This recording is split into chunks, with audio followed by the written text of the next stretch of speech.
Shalom, bien-aimés dans le Seigneur, nous sommes dans la joie de pouvoir réellement nous retrouver et pouvoir partager la parole du Seigneur. Et nous sommes bénis parce que nous croyons que le Seigneur nous est favorable en nous accordant réellement ce moment, en nous donnant la possibilité de pouvoir partager sa parole. Et ainsi, nous croyons que Dieu nous fera grâce de pouvoir réellement répondre ses bénédictions sur tout un chacun de nous. Nous sommes fidèles à sa parole et nous croyons réellement que sa parole est vraie. Voilà pourquoi nous ne cessons de pouvoir réellement accorder de l'importance à la parole de Dieu parce que ce que Dieu dit, cela s'accomplit. Et nous croyons que lorsque nous nous réunissons autour de sa parole, le Seigneur est au milieu de nous en train de pouvoir réellement apporter ses bénédictions, apporter les solutions, apporter réellement les réponses aux préoccupations de tout un chacun. Cela est la prière que nous lui adressons tous les jours afin qu'il nous soit réellement favorable, qu'il nous accompagne, qu'il nous accorde ce dont nous avons besoin pour que notre joie soit parfaite, afin que nous soyons concentrés aux choses spirituelles. Que l'Éternel des armées, le Dieu Tout-Puissant, Créateur du ciel et de la terre, de l'univers visible et invisible, miséricordieux, qu'il puisse vous accorder ce dont vous avez besoin, qu'il puisse vous donner selon vos désirs, selon vos besoins, selon réellement que cela fera votre bonheur. Que le Seigneur puisse accomplir ses promesses dans vos vies pour la gloire de son nom, dans le nom puissant et glorieux de notre Seigneur Jésus. Nous sommes dans la joie de pouvoir nous retrouver et nous saluons tous les bien-aimés, nous saluons la sœur Cathy, le bien-aimé Jean Didier, le bien-aimé Christian, le bien-aimé Paturel, nous saluons le bien-aimé Armando l'héritier, le bien-aimé Gabin, la sœur Sylvie, la sœur euh, Bia, nous saluons aussi, n'est-ce pas, tous ceux qui accordent réellement le temps. Nous saluons le bien-aimé Farid, l'homme de Dieu, l'apôtre Céphas, que le Seigneur vous bénisse. Donc, nous sommes dans la joie de pouvoir réellement nous retrouver afin de pouvoir partager la parole du Seigneur. Vous savez que, ah là là, c'est notre mission, louant l'Éternel. Hein? Donc, je vais changer parce que je ne vais pas changer, c'est que la Bible parle. Donc, c'est louant l'Éternel. Nous allons pouvoir réellement écouter le cantique. Après le cantique, nous allons revenir. Nous avons intitulé Seigneur, conduis-moi à ta guise.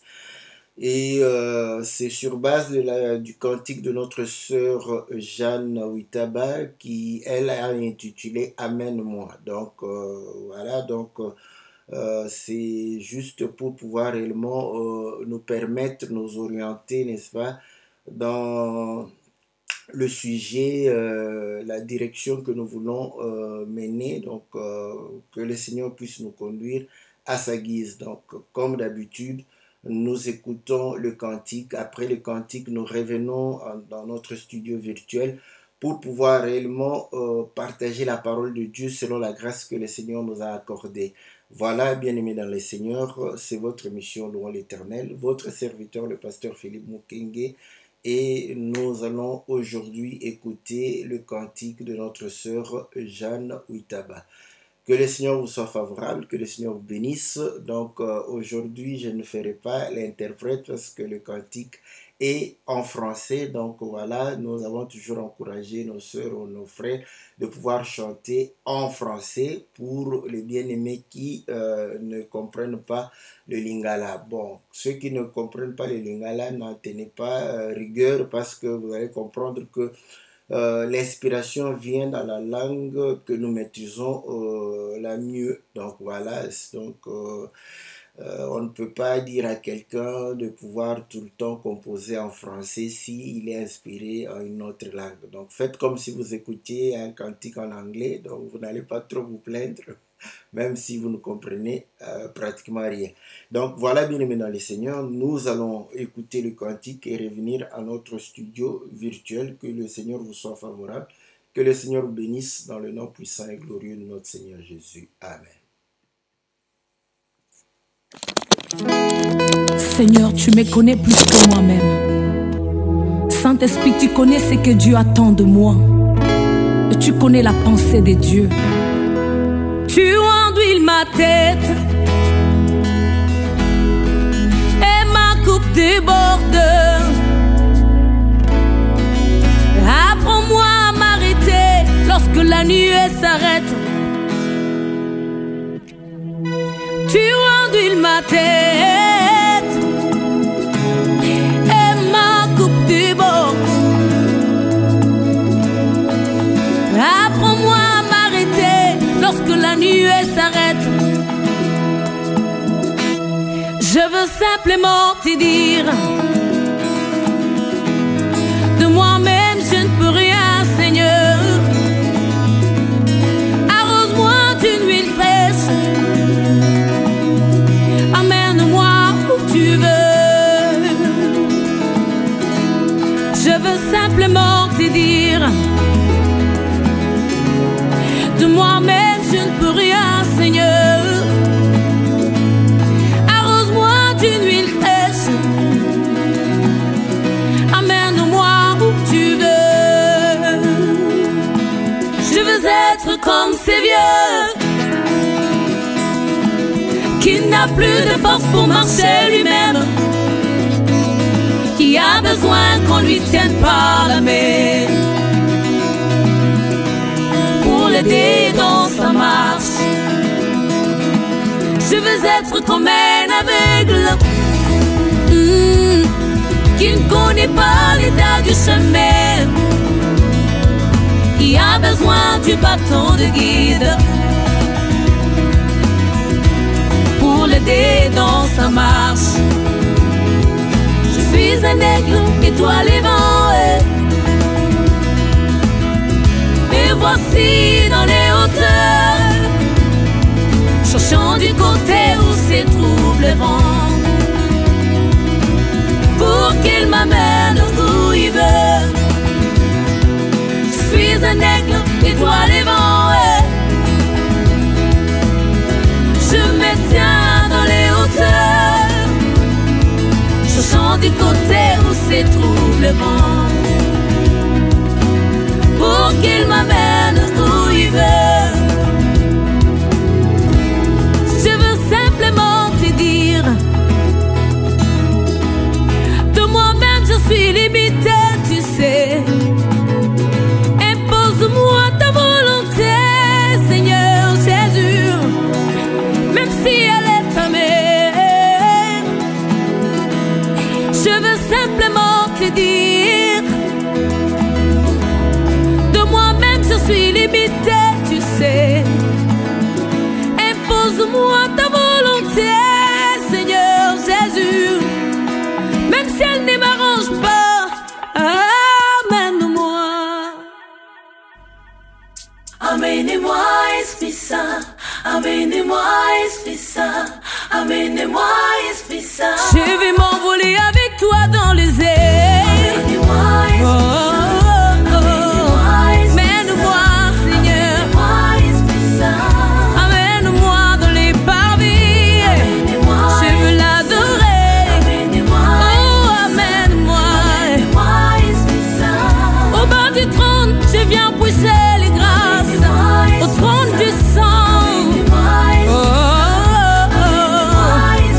Saint. Au bas du trône, au trône du sang, yeah. Je veux l'adorer.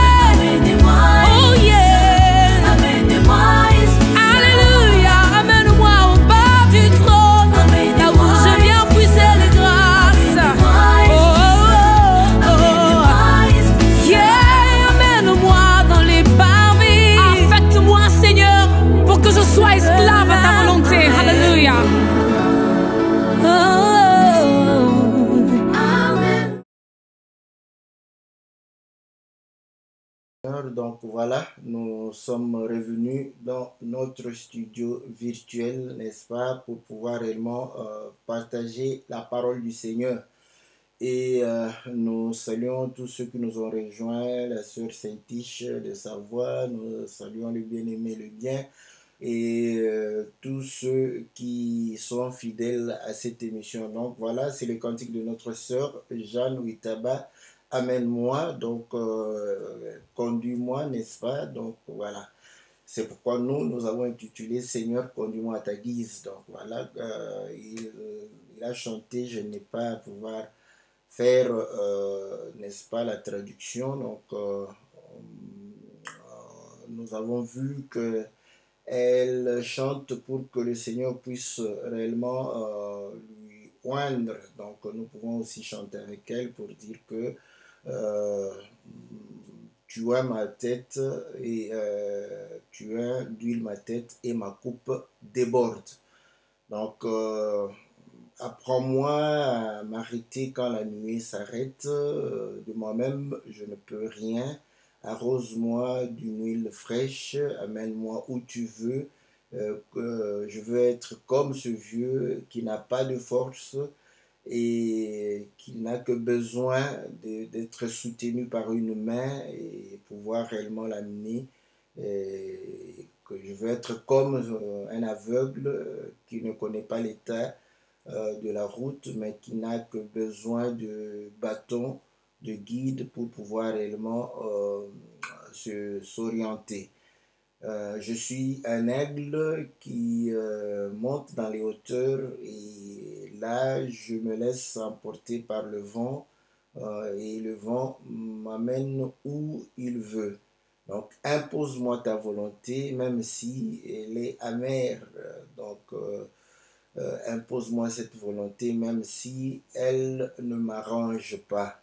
Donc amène-moi au bas du trône pour pouvoir réellement recevoir les grâces, contempler la gloire. Voilà le résumé du cantique. Donc nous saluons notre sœur et comme nous le disons, il y a une façon de pouvoir participer à l'œuvre de Dieu. Et moi j'ai toujours dit que les frères et les sœurs sont les acteurs principaux de l'œuvre de Dieu. Et s'ils ne sont pas là, donc nous les prédicateurs, nous ne pouvons pas faire l'œuvre de Dieu. Donc nous faisons l'œuvre de Dieu parce que le peuple de Dieu est là. Donc vous voyez que votre participation au culte, aux activités, c'est une grande participation, une grande voilà, euh, une pierre d'édification, n'est-ce pas, qui est apportée. Donc, comme nous le disons, voilà, la sœur, le cantique est disponible sur YouTube. Donc, voilà, partagez cela aux gens et cela permettrait à plus d'un d'être édifié. Donc, c'est la manière que nous pouvons participer, n'est-ce pas? Et comme nous l'avons toujours dit, voilà, ils ont besoin, n'est-ce pas, des moyens, de plus de moyens, de pouvoir. Aujourd'hui, il n'y a plus de producteurs, hein, parce que, bon, moi, je suis quelque part content parce que vous savez qu'avec le producteur, on avait assez de problèmes parce que l'œuvre de Dieu ne doit pas devenir un business. Mais un producteur, lui, il vient, c'est pour gagner l'argent, vous voyez. Donc, dès que vous allez chez un producteur, c'est donc vous n'avez plus, même si vous n'avez pas envie de pouvoir faire le business, mais lui, il va faire le business. Maintenant, ils sont fatigués de la piraterie, donc ils ont tous abandonné. Même les musiciens monnaie ont des difficultés d'avoir de producteurs. À quelque chose malheureux. Bon, donc à ce moment, vous comprenez, c'est la pensée que nous étions en train de soutenir depuis longtemps pour dire que l'Église devrait être le producteur ou la productrice, n'est-ce pas, des chantres. Donc voilà, dans ce cadre-là, dans ce cadre, comme nous profitons de l'œuvre que les chantres font, voilà pourquoi l'émission Louons l'Éternel demande à chacun de pouvoir penser. On ne vous demande pas beaucoup d'argent. Donc, voilà, vous pouvez penser à plusieurs fois parce que, voilà, un 10 euros, un 20 euros. Donc, si nous sommes nombreux, nous allons soutenir un plus grand nombre de chantres. Donc, voilà pourquoi nous avons toujours mis ici. Hein. Merci aux bien-aimés qui ont soutenu. Donc, quand il y aura des confinements en RDC, je crois que nous aurons 2 ou 3 clips, trois clips nouveaux, n'est-ce pas, des bien-aimés, donc pour pouvoir les encourager. Donc, vous allez comprendre que, encourageons-les, nous allons bénéficier de cela. L'émission, c'est une façon de contribuer à l'émission, n'est-ce pas, pour pouvoir permettre que nous puissions nous édifier sur base des cantiques. Voilà, donc nous allons pouvoir lire l'écriture parce que lorsque elle est en train de pouvoir chanter pour dire que tu oins d'huile ma tête et ma coupe déborde. Nous sommes dans le psaume 23, n'est-ce pas? Psaume 23, au verset 5. Tu dresses devant moi une table en face de mes ennemis. Tu oins d'huile ma tête et ma coupe déborde. Donc, vous allez comprendre que lorsque Dieu est en train d'oindre d'huile la tête, David dit ma coupe déborde. Or, vous savez qu'une coupe, n'est-ce pas, a une cavité qui reçoit, n'est-ce pas, de l'huile ou du vin. Vous allez comprendre. Donc, pour que la coupe puisse déborder, il faut que l'intérieur soit plein, n'est-ce pas, d'huile ou de vin et la coupe va déborder. Vous voyez la scène? Donc, David dit, tu oins d'huile ma tête. Or, oindre d'huile la tête, vous allez comprendre, vous prenez de l'huile. Et là, beaucoup de gens aiment bien ça. Vous voyez, l'homme aime bien ce qu'il ressent, ce qu'il touche. Là, il aime. Donc, s'il ne ressent rien, donc voilà, on prend l'huile. Mais malheureusement, vous prenez l'huile fabriquée par l'homme, par des pêcheurs. Donc, dans quel état on a fabriqué, vous ne savez pas. Bon, certainement, vous avez une grande foi parce que vous avez pris cette huile, vous avez prié, vous l'avez sanctifiée. Et cette huile va vous sanctifier. Voilà, donc vous allez comprendre que quand on prend l'huile, on verse sur la tête. Donc, l'huile va pouvoir descendre. Psaume 133 le dit, vous voyez, va descendre. Mais lui, il compare à cela au moment où l'huile est versée sur sa tête. C'est comme une coupe, n'est-ce pas, qui est remplie et qui déborde. Voilà.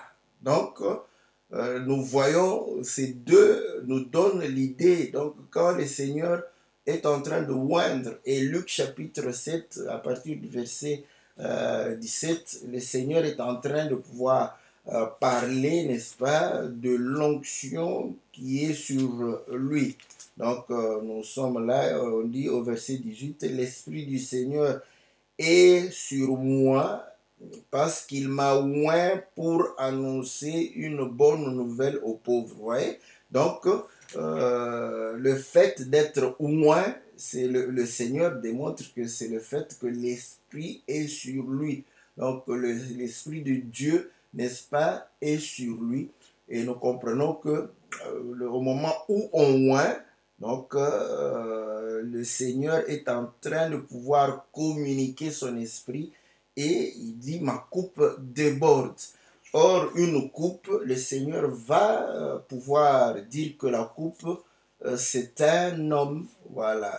Dans le livre de Matthieu, chapitre 23, il dit ceci, je commence au verset 25, « Malheur à vous, scribes et pharisiens hypocrites, parce que vous nettoyez le dehors de la coupe et du plat, qu'au-dedans ils sont pleins de rapines et d'intempérance. Pharisiens aveugles nettoient premièrement l'intérieur de la coupe et du plat, afin que l'extérieur aussi devienne net.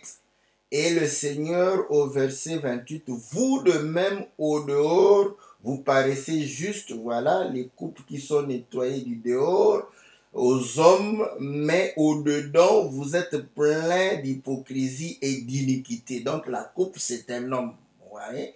Le Seigneur a identifié les hommes à la coupe. Et quand David dit que tu oins d'huile ma tête, donc nous comprenons qu'il fait maintenant référence à la coupe qui reçoit, n'est-ce pas, l'huile. Mais lorsque le Seigneur oint, il démontre que cette coupe doit déborder.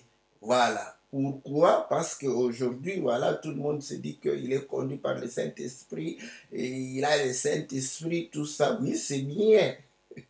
Mais David dit que si tu es oint, si tu as le Saint-Esprit, ta coupe doit déborder. Voilà. Or, quand la coupe déborde, nous comprenons que la coupe reçoit, n'est-ce pas, l'huile. Je veux rester sur l'huile. Donc, l'huile est à l'intérieur de la coupe et l'huile va pouvoir remplir la coupe et l'huile va déborder. Et cela rejoint ce que le Seigneur est en train de pouvoir dire. Quand on nettoie l'intérieur, l'extérieur deviendra net. Comment l'extérieur devient net? L'extérieur devient net par le fait que l'intérieur est en train de se déverser à l'extérieur. Voilà. Donc, vous allez comprendre que vous pouvez, c'est pourquoi nous, on ne tient pas compte du témoignage des hommes. Hein. Le Seigneur a dit le témoignage des hommes n'est rien. Donc, quand quelqu'un qui gère le Saint-Esprit, c'est un homme qui témoigne.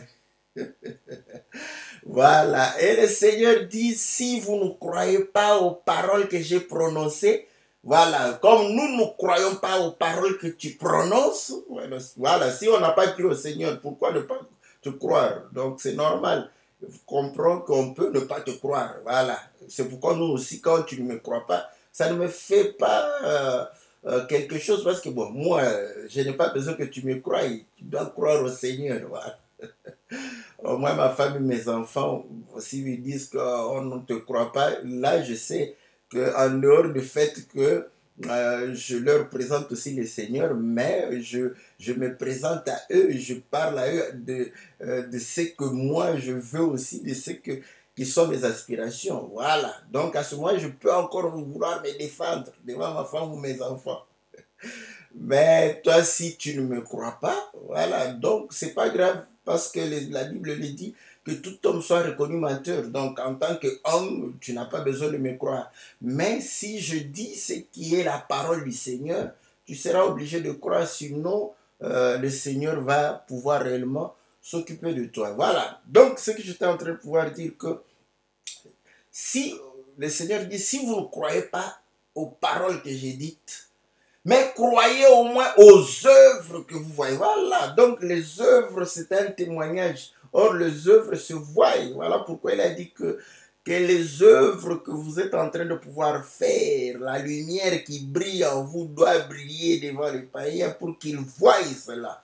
Donc, nous comprenons que la coupe est en train de déborder pour pouvoir manifester l'intérieur de l'homme, l'intérieur de la femme puisse réellement être vu de tous. Voilà pourquoi 2 Corinthiens chapitre 3 nous dit que nous sommes des lettres écrites par l'Esprit, voilà, sur vous, dans notre cœur.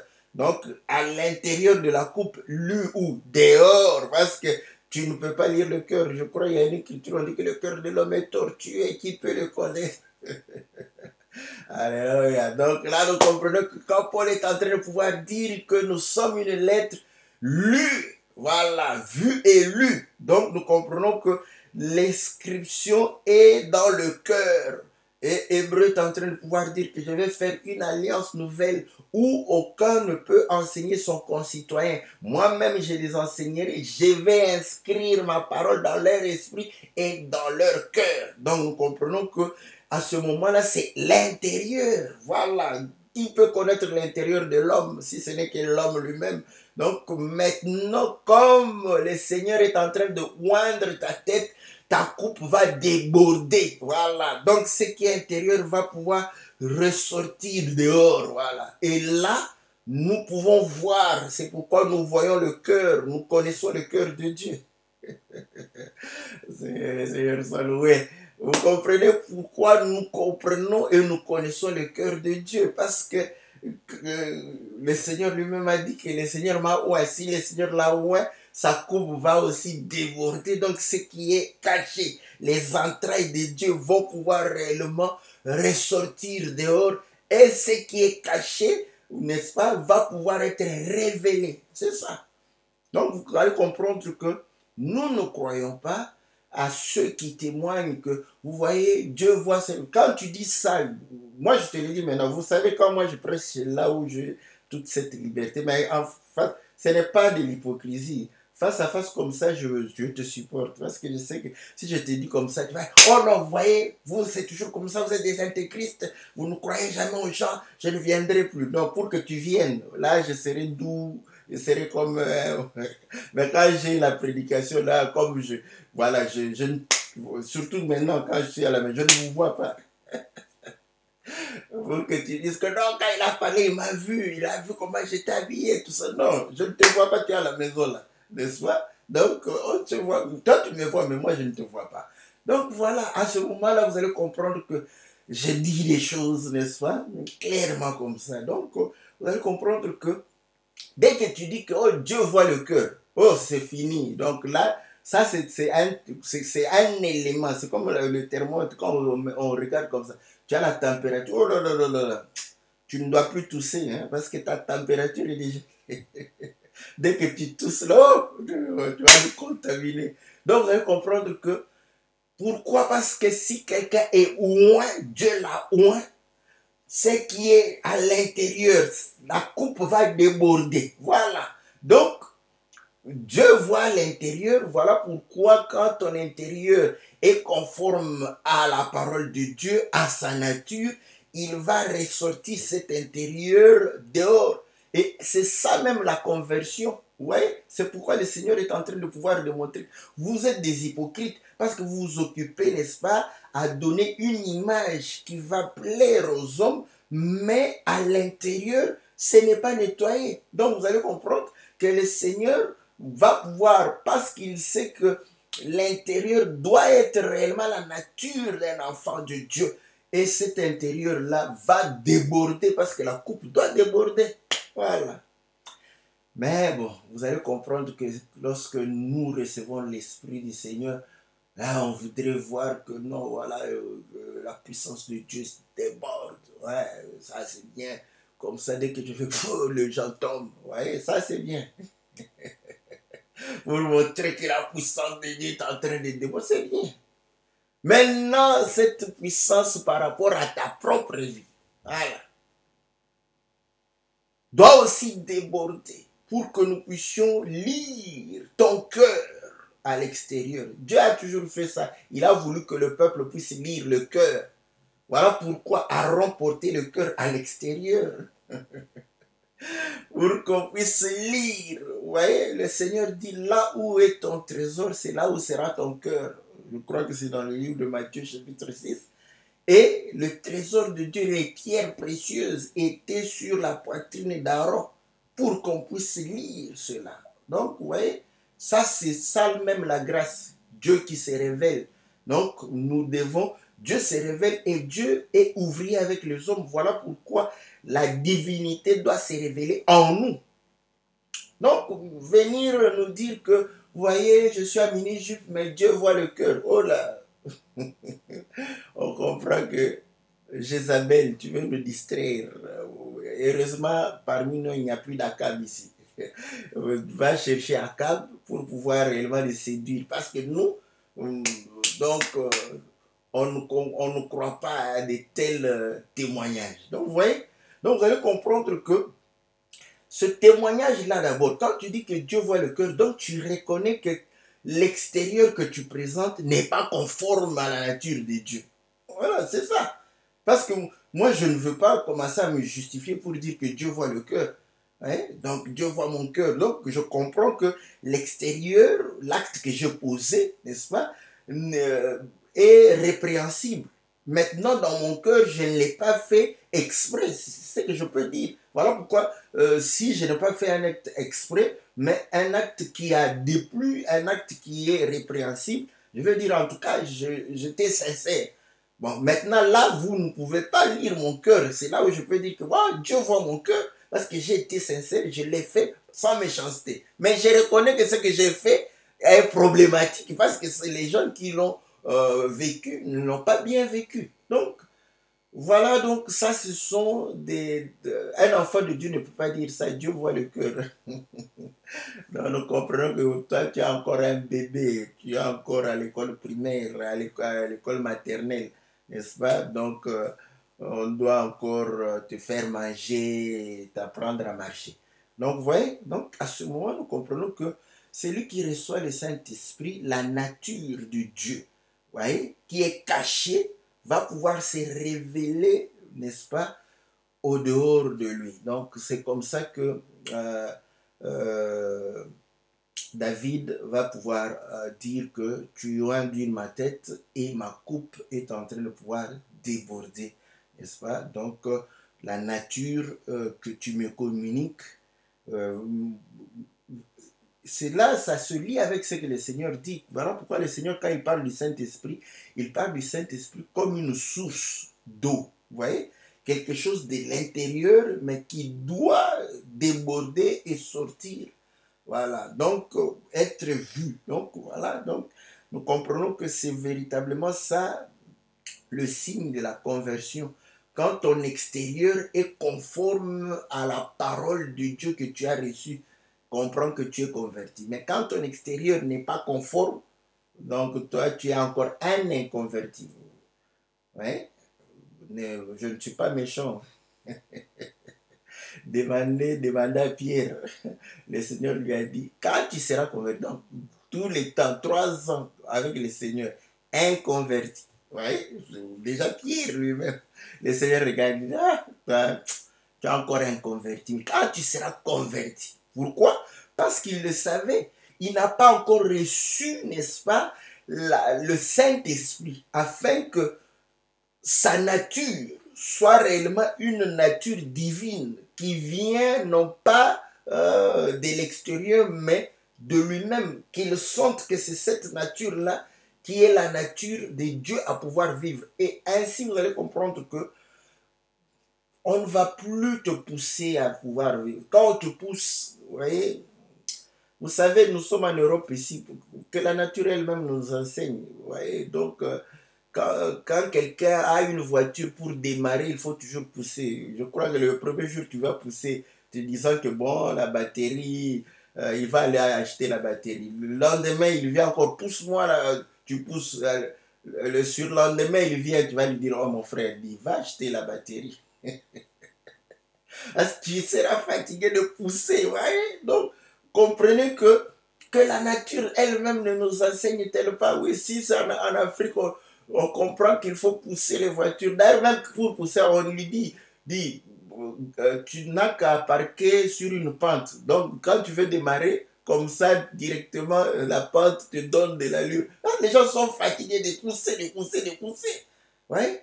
Pourquoi? Parce que ça doit démarrer de soi-même.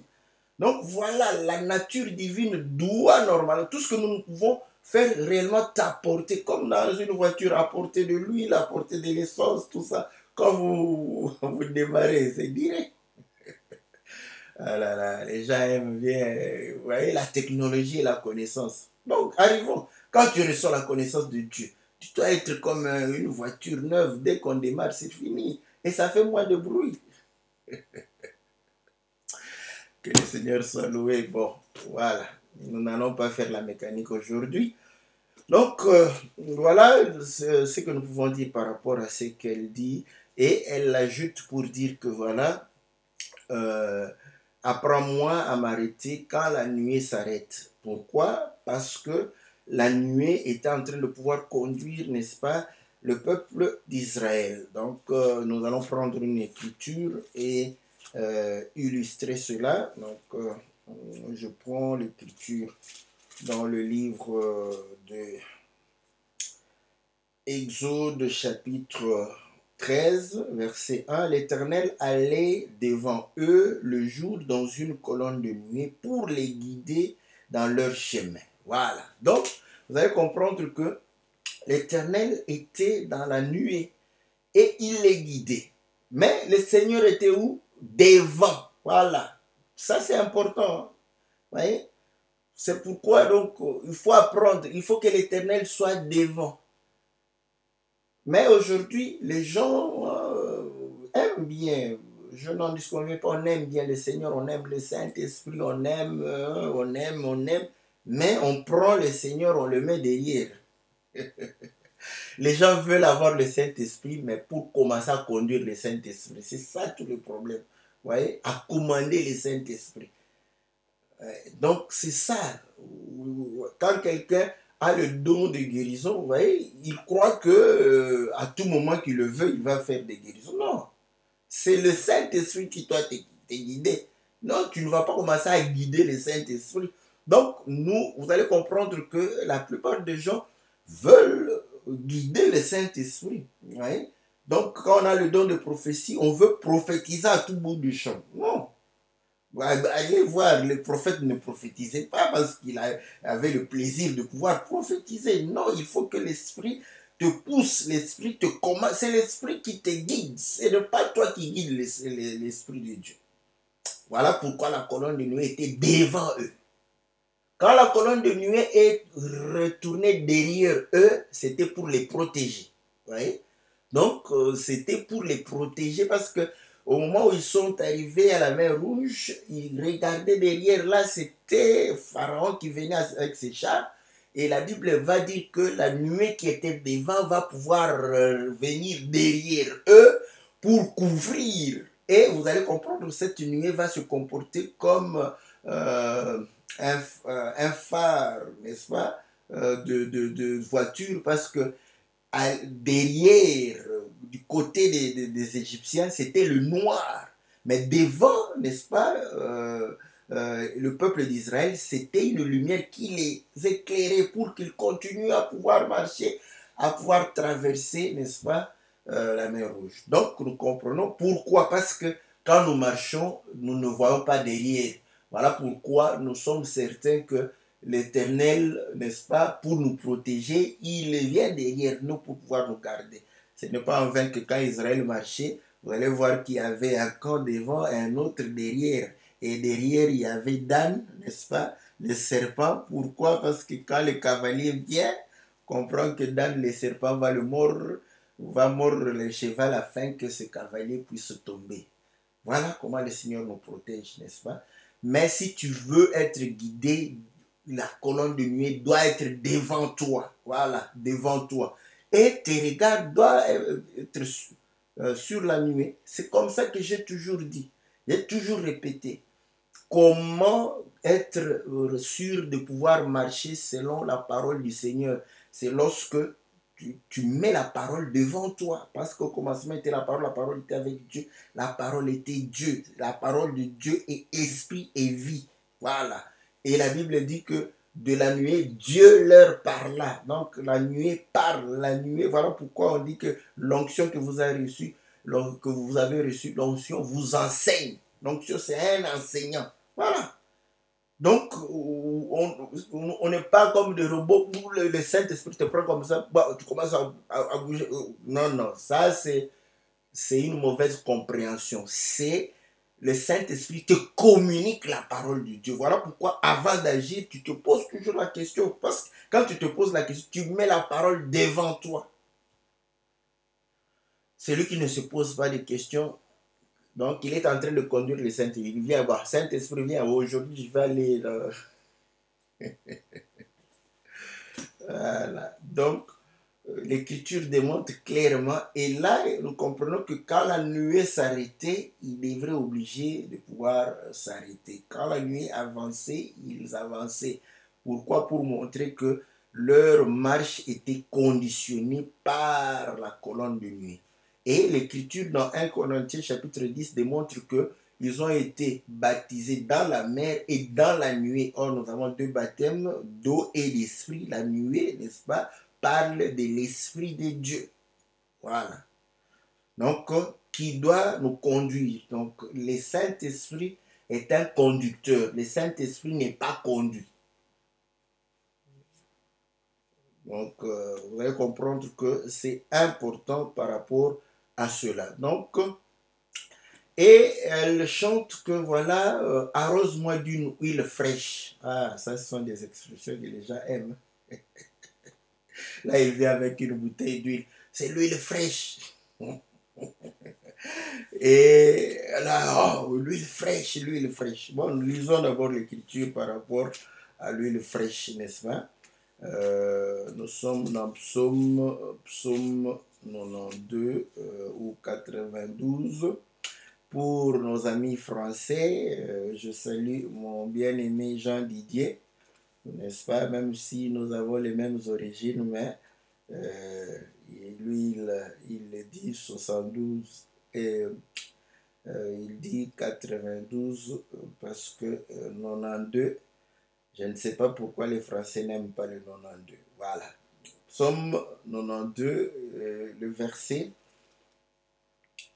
11. Et tu me donnes la force du buffle, je suis arrosé avec une huile fraîche. Ouais. Donc, quand David va prononcer cela, bon, je peux commencer même conseil de mes amis théologiens, parce que les psaumes, les proverbes, là, vous allez comprendre que parfois vous pouvez lire quelques écritures avant et après, il n'y a pas de concordance. Bon, parfois, il y en a. Il y a le contexte. Donc, lisons quelques écritures. Voici, au verset 10. Car voici tes ennemis, ô Éternel, car voici tes ennemis périssent, tous ceux qui font le mal sont dispersés. Et tu me donnes la force du buffle, je suis arrosé avec une huile fraîche. Voilà. Mon œil se plaît à contempler mes ennemis et mon oreille à entendre mes méchants adversaires. Donc, vous allez comprendre que c'est dans ce contexte-là qu'il va parler de pouvoir l'arroser d'une huile fraîche. Ouais. Donc là, on a, ça donne fraîche, ça donne rafraîchissement. Donc, on se rafraîchit. David est en train de parler des ennemis, n'est-ce pas? Est en train de parler, n'est-ce pas, comment Dieu est en train de les disperser, tout ça. Et il dit que tu me donnes la force du buffle.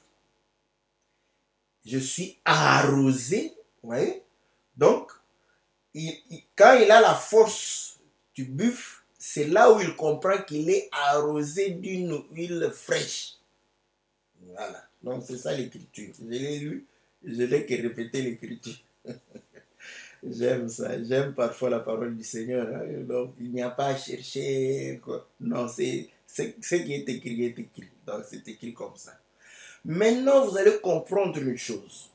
Que, parce que vous voyez qu'il parlait des ennemis, mais dans le livre de Nombre, chapitre 24, on va parler aussi, c'est Balaam qui va parler sur Israël. Au verset 8, il dit ceci, Dieu l'a fait sortir d'Égypte, il est pour lui comme la vigueur du buffle. Il dévore les nations qui s'élèvent contre lui, il brise leurs os, il les abat de ses flèches. Voilà. Donc, vous voyez, donc, il démontre que quand Israël sortait, vous voyez, Israël avait une force. Et il démontre que cette force, c'est l'Éternel. Et l'Éternel est pour eux comme la vigueur du buffle. Voilà. Donc, et David est en train de démontrer que non, tu me donnes, n'est-ce pas, la force du buffle et je suis arrosé d'une huile fraîche. Maintenant, nous allons comprendre que la pensée de l'huile fraîche, vous voyez, c'est frais, ce qui est frais. Donc, ce qui est frais me rafraîchit. Voilà.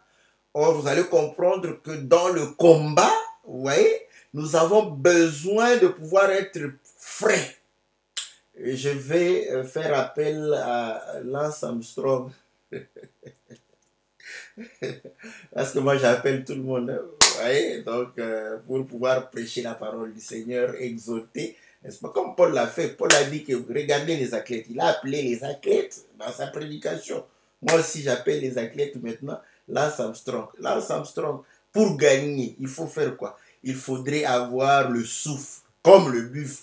Mais pour avoir le souffle comme le buffle, qu'est-ce que toi tu fais? Moi, je suis en train de pouvoir me doper.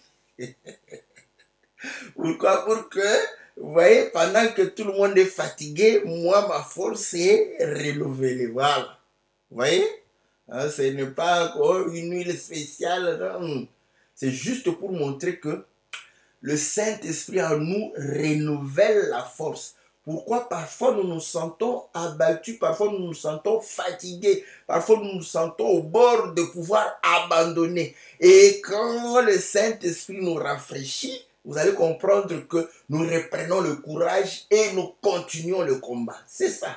Et là, quand il fait référence au but, parce que le but ne se fatigue pas, voilà. Donc, pendant que les ennemis sont fatigués, vous allez comprendre que vous avez toujours la force. Pourquoi? Parce que c'est comme votre force se renouvelle. Voilà. C'est ça même. Voilà pourquoi vous allez comprendre que c'est arrivé, n'est-ce pas, avec les disciples en Actes chapitre, je crois, 4 ou 3. Je vais regarder. Voilà. C'est 4. Actes chapitre 4, je commence au verset, ils étaient persécutés, hein, voilà, je commence au verset 27.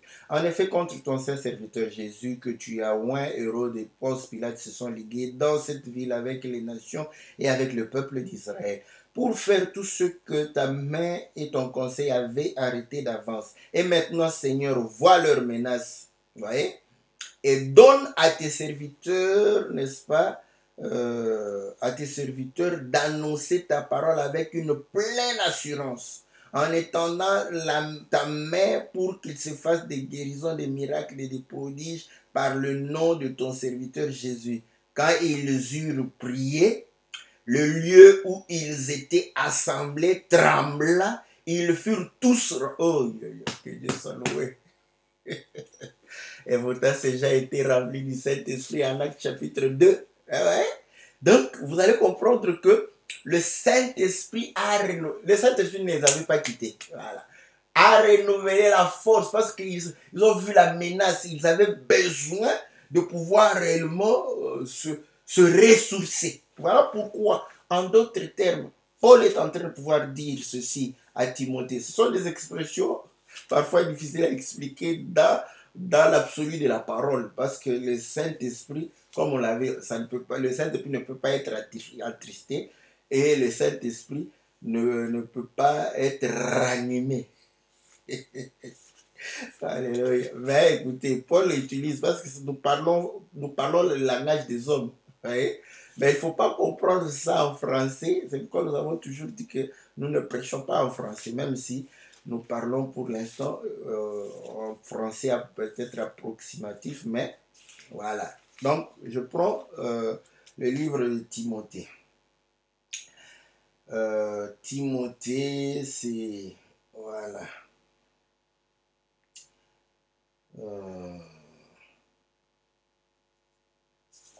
Je crois que c'est 1 Timothée. Hein? Je vais...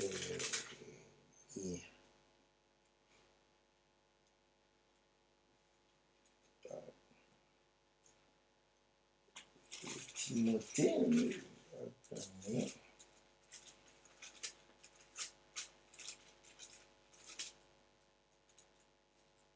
Bon, je prends d'abord 2 Timothée parce que j'ai déjà vu, voilà, 2 Timothée chapitre 1, au verset 6.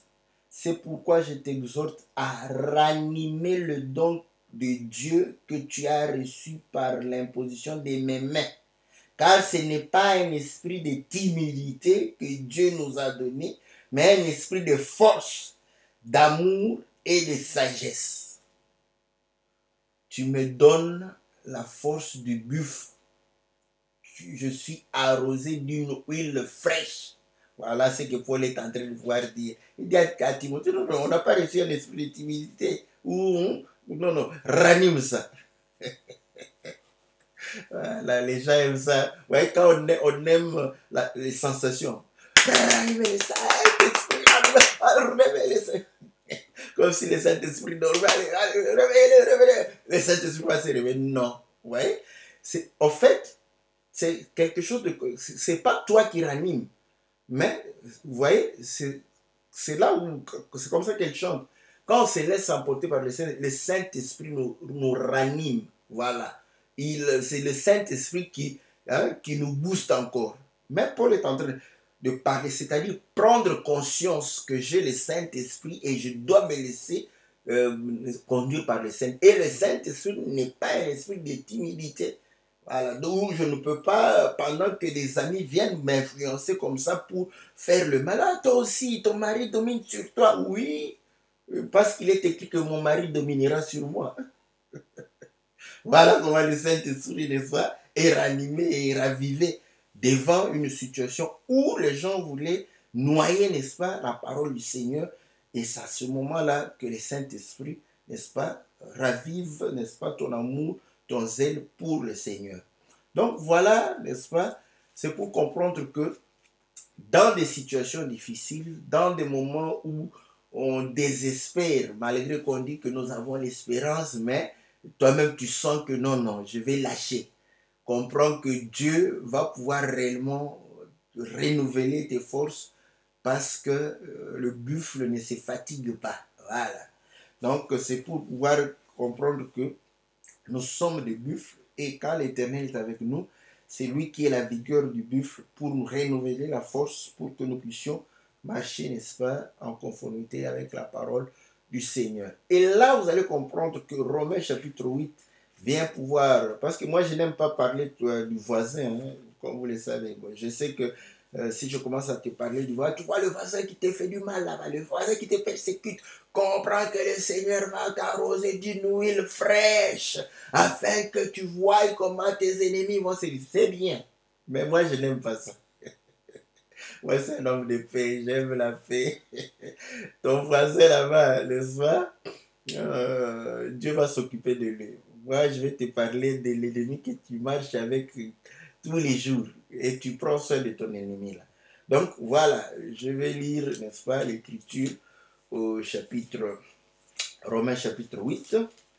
Romains chapitre 8, la Bible dit ceci.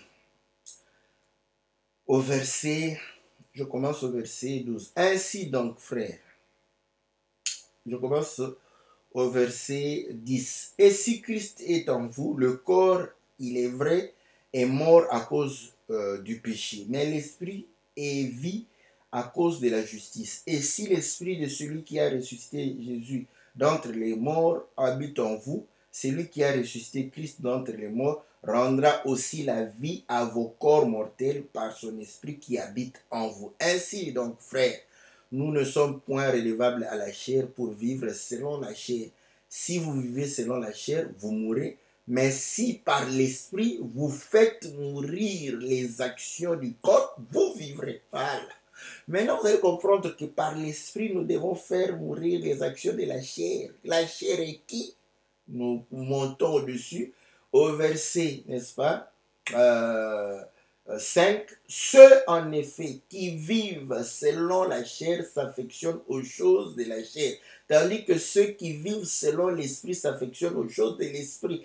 Et l'affection de la chair, c'est la mort, tandis que l'affection de l'esprit, c'est la vie et la paix. Car l'affection de la chair est inimitié contre Dieu, l'ennemi de Dieu. Voilà, ouais.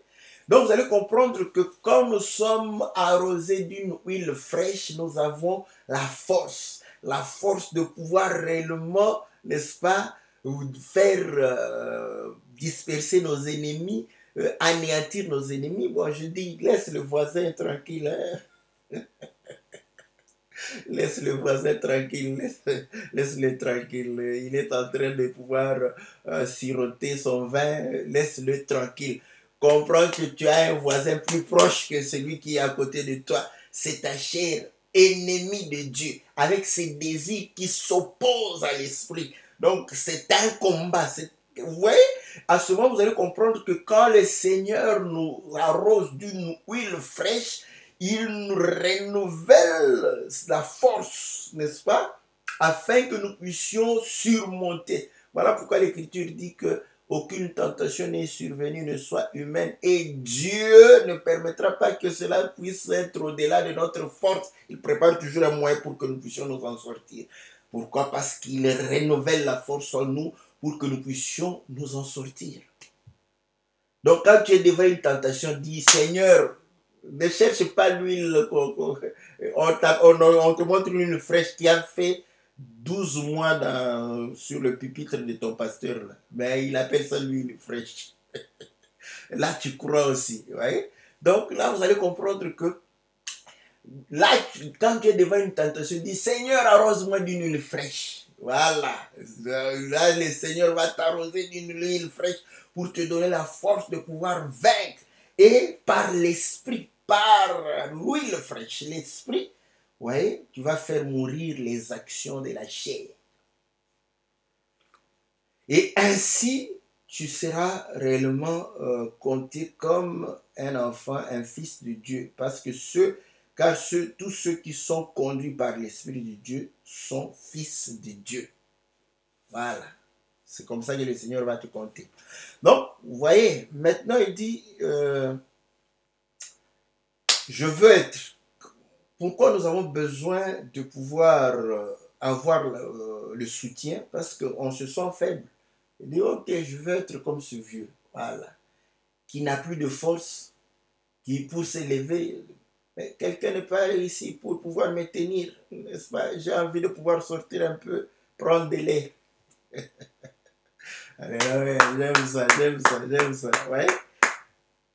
Donc, elle souhaite être comme ce vieux. Pourquoi? Le vieux n'a plus de force.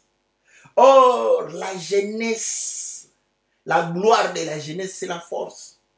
Proverbe le dit, n'est-ce pas? La force et la gloire des jeunes. Voilà, Proverbe 20, je crois le verset 29. Ouais?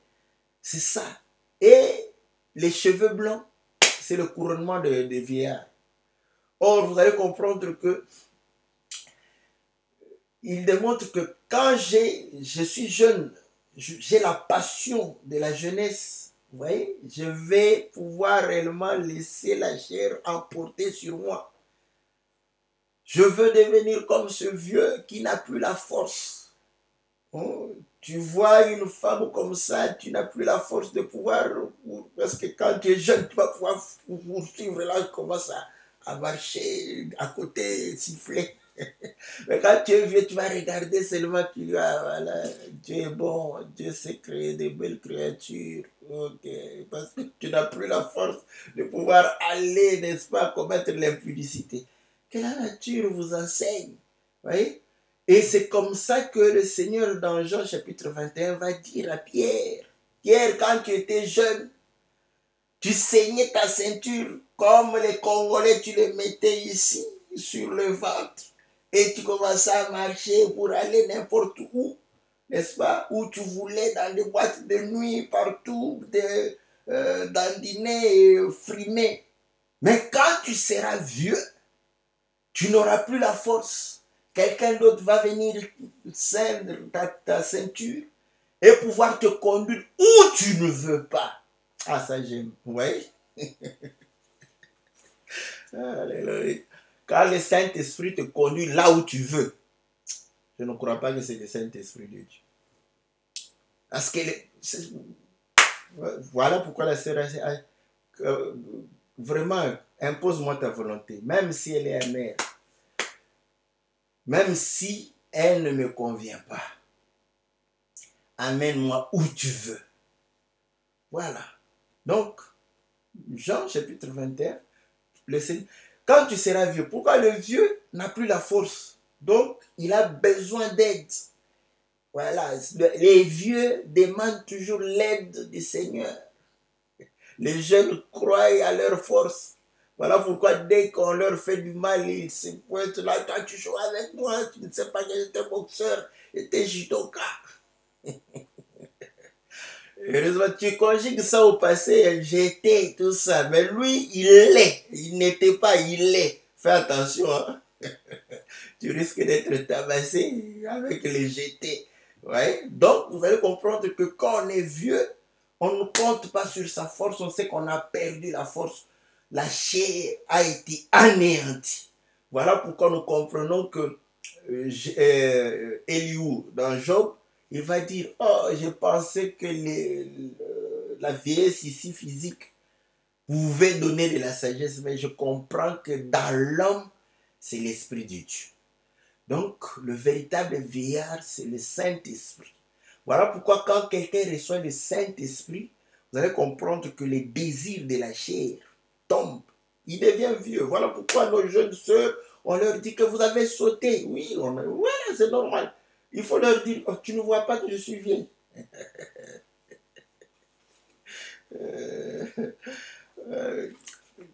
Vraiment. Si j'étais une sœur, jeune sœur, un jeune homme vient là, oh, en tout cas, vous voyez, en tout cas, tu me plais. Je le regarde. Tu ne vois pas le masque de vieillesse sur. Là, il va dire, parce que quand tu lui dis, surtout c'est un Congolais, quand tu lui dis, c'est comment je vois une belle femme comme ça, elle-même me dit qu'elle a le masque de vieillesse. Lui-même va fuir parce qu'il comprend ce langage. Comment? C'est que c'est une vieille, mais qui a changé. Et il va partir. Tu vas comprendre que l'homme là ne t'aimait pas. Hein? Donc vous allez comprendre que quand on a le Saint-Esprit nous amène dans cet état, n'est-ce pas, de vieillesse, n'est-ce pas? Oh là là, j'ai pas terminé. Bon, je vais aller vite hein, maintenant parce que j'ai fait déjà 1 heure. Donc vous allez comprendre que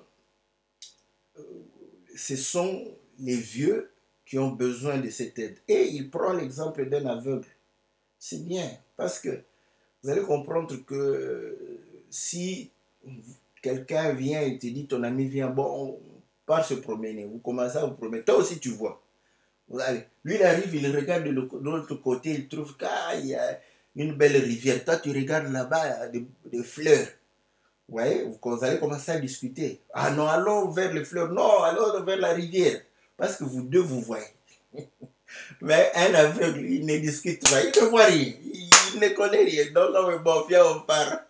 Il va te suivre sans discuter, sans problème. Oh là là, que le Seigneur soit loué. Ouais. Mais combien sont des gens qui voient et qui regardent comme ça avec le Saint-Esprit le conduit, lui aussi il regarde. Quand il voit réellement la séduction du monde, parce que le Saint-Esprit devant lui, il regarde de l'autre côté. Le Saint-Esprit, ah, viens, oh non, mais je vais encore, mes amis m'appellent. Ouais. Donc vous allez comprendre que dans les choses de Dieu, normalement, on ne discute pas. Lorsque tu comprends la parole de Dieu, tu n'as qu'à pouvoir te dire que Seigneur, fais-moi grâce de pouvoir vivre cela. Ne commence pas à raisonner, mais est-ce que vraiment, est-ce que c'est comme ça, hein? Ouais, quelqu'un qui voit, est-ce que vraiment c'est un péché, hein? Mais les sœurs sont aussi intelligentes. Est-ce qu'ils ne comprennent pas les Écritures? Ils comprennent aussi, non? Comprends quelqu'un, ce n'est pas un aveugle qui est conduit, quelqu'un qui voit. Or, le Seigneur a dit que je suis venu pour que ceux qui voient ne voient plus, mais ceux qui ne voient pas voient au travers moi. Hein? Donc, voilà comment nous sommes conduits par le Saint-Esprit. Et là, c'est à ça quand vous êtes là, voilà pourquoi vous savez, quand nous prions, nous fermons les yeux. Hein? Donc là, c'est comme aussi quand tu veux faire quelque chose, c'est dans cet état-là, hein? Tu fermes les yeux. Maintenant, commence à marcher. Si tu n'as pas de guide, tu vas tomber. Ouais? Donc, vous allez comprendre que il faudrait faire confiance à la parole. Voilà pourquoi il vaut mieux que tu sois condamné ayant réellement la communion avec la parole, que tu sois applaudi par les hommes tout en étant contre la parole de Dieu. Et il dit que je suis un aigle. Je vole dans les hauteurs. Oui. L'aigle, c'est un oiseau. Les oiseaux la Bible dit que ce sont les oiseaux du ciel, pas de la terre. Pourquoi? Parce qu'au commencement, les oiseaux ont volé vers le ciel. Mais aucun oiseau n'habite au ciel. Hein. Les oiseaux, ils volent, mais ils redescendent. Ils habitent les arbres, et que parfois leurs nids sont sur la terre, n'est-ce pas? Donc, vous allez comprendre. Mais on les appelle les oiseaux du ciel, parce qu'ils volent. Parce qu'ils se détachent, n'est-ce pas, de la terre.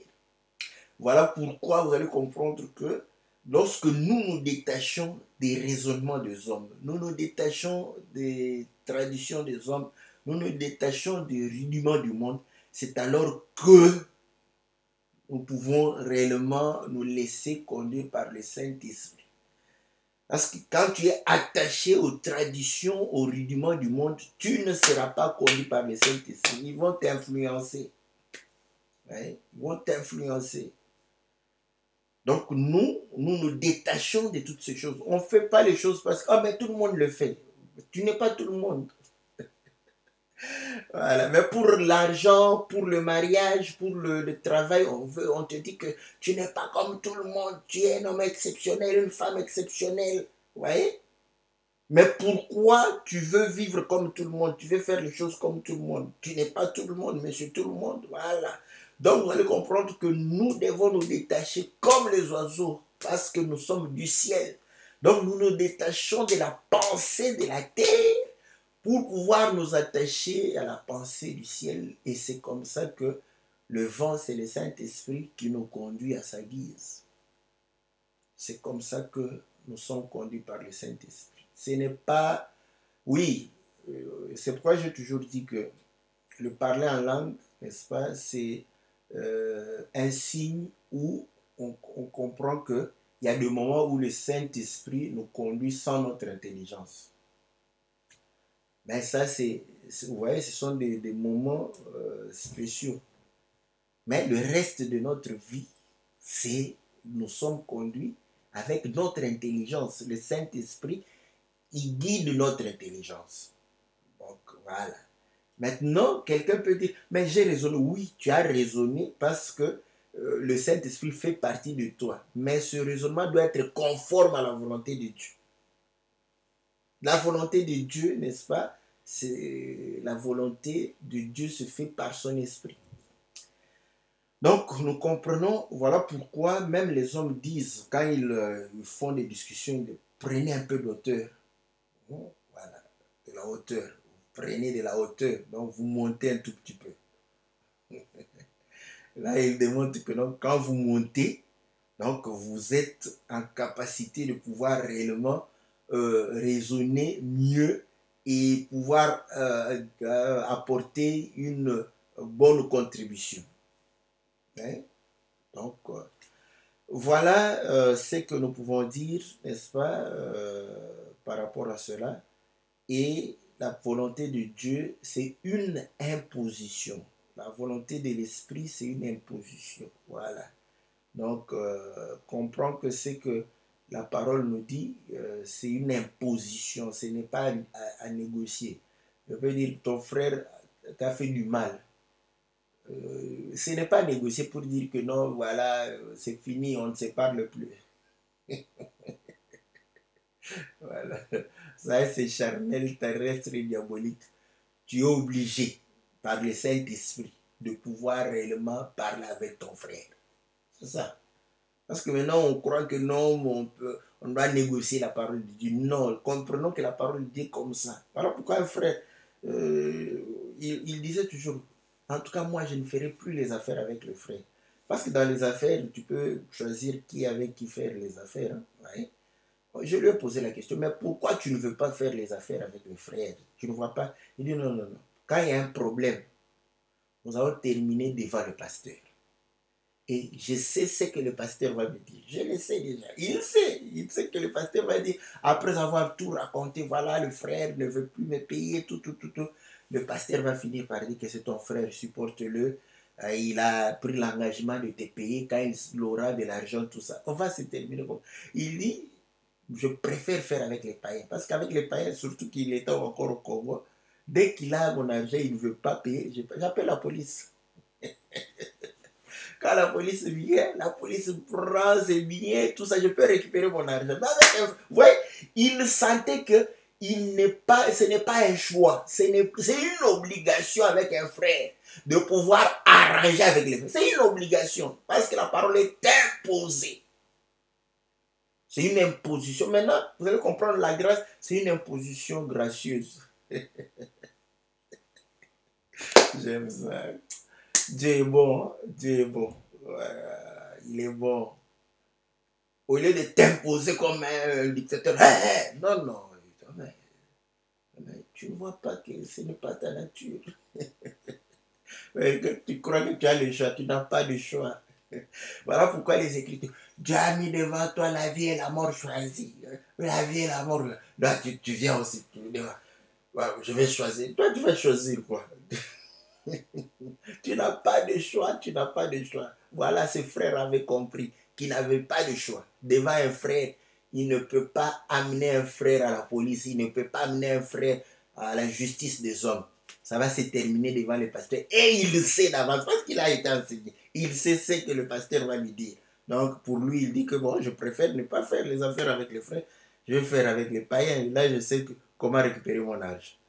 Voilà, bien-aimés dans le Seigneur. Que le Seigneur nous soit favorable, qu'il nous bénisse dans le nom puissant et glorieux de notre Seigneur Jésus. Nous allons mettre un point virgule ici. Nous allons mercredi, n'est-ce pas, nous retrouver pour pouvoir parler, n'est-ce pas, par rapport à vos questions. Donc, envoyez-les quand vous les avez. Donc, ça nous enrichit, ça nous permet de pouvoir réellement nous édifier et édifier beaucoup d'entre nous. Voilà, bien-aimés dans le Seigneur. Que le Seigneur vous soit favorable, que le Seigneur vous bénisse dans le nom précieux et glorieux de notre Seigneur Jésus. Amen. Seigneur, tu me connais plus que moi-même. Saint-Esprit, tu connais ce que Dieu attend de moi. Et tu connais la pensée de Dieu. Tu enduis ma tête et ma coupe déborde. Apprends-moi à m'arrêter lorsque la nuée s'arrête. Tu enduis ma tête et ma coupe déborde. Apprends-moi à m'arrêter lorsque la nuée s'arrête. Je veux simplement te dire, de moi-même je ne peux rien, Seigneur. Arrose-moi d'une huile fraîche, amène-moi où tu veux. Je veux simplement te dire, de moi-même je ne peux rien, Seigneur. Arrose-moi d'une huile fraîche, amène-moi où tu veux. Je veux être comme ces vieux qui n'a plus de force pour marcher lui-même, qui a besoin qu'on lui tienne par la main pour l'aider dans sa marche. Je veux être comme un aveugle qui ne connaît pas l'état du chemin, qui a besoin du bâton de guide pour l'aider dans sa marche. Je suis un aigle étoilé vent, et voici dans les hauteurs, cherchant du côté où se trouve le vent, pour qu'il m'amène où il veut. Je suis un